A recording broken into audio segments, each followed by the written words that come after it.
Olá, meu nome é Larissa Garcia e junto com a Aline e com a Ana Clara, nós realizamos um projeto de pesquisa sobre transferência bilateral. Ao longo da apresentação, vamos trazer tópicos como a pergunta de pesquisa, as motivações e a justificativa, a hipótese, procedimentos e os resultados e a conclusão.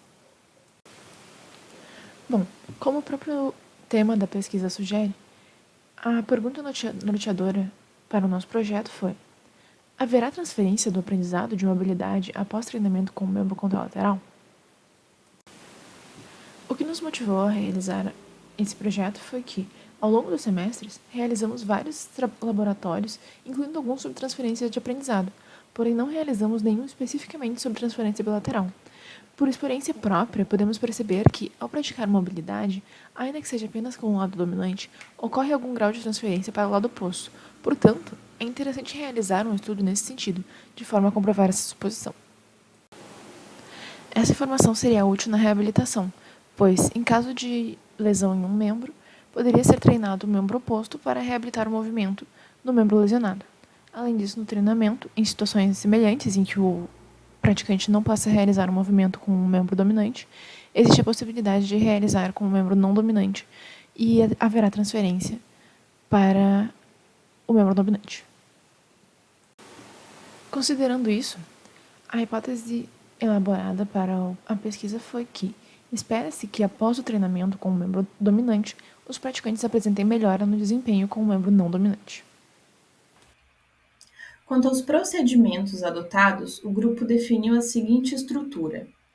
O pré-teste e o pós-teste consistiram em arremessar uma bolinha de papel em um cesto de lixo a 3 metros de distância com a mão não dominante. Isso seria repetido 10 vezes, tanto no pré-teste quanto no pós-teste. Já a aquisição consistiu em 30 tentativas de acertar o cesto com a mão dominante. Então, para testar a nossa hipótese, nós separamos os participantes em 2 grupos. O grupo de estudo faria o pré-teste, a aquisição e o pós-teste, 5 minutos depois.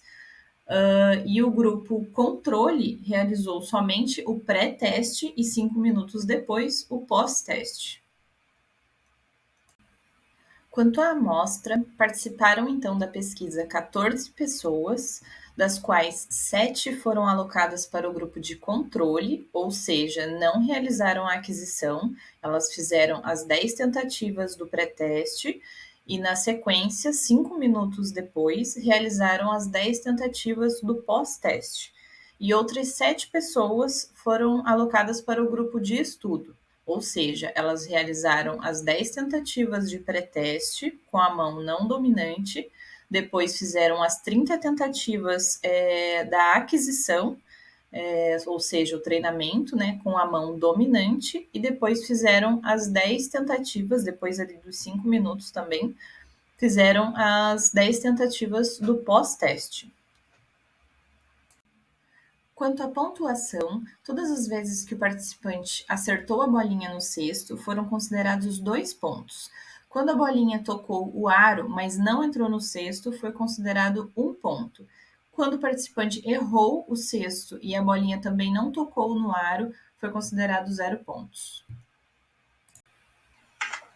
Bom, em média, os participantes do grupo controle pontuaram 5 no pré-teste e 4,4 no pós-teste, demonstrando leve piora no desempenho.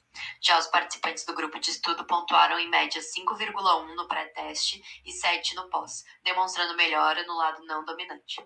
Para o grupo de controle, houve diferença negativa de 12% entre pré e pós, enquanto para o grupo de estudo houve diferença positiva de 37,3%.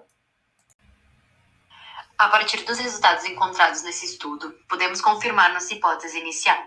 Os participantes que realizaram a aquisição com um membro contralateral apresentaram melhora no desempenho em relação aos participantes que não realizaram a aquisição. Esse achado permite afirmar que o treinamento com um membro contralateral pode apresentar resultado satisfatório em processos de reabilitação ou aprendizagem de um movimento. Muito obrigada pela sua atenção.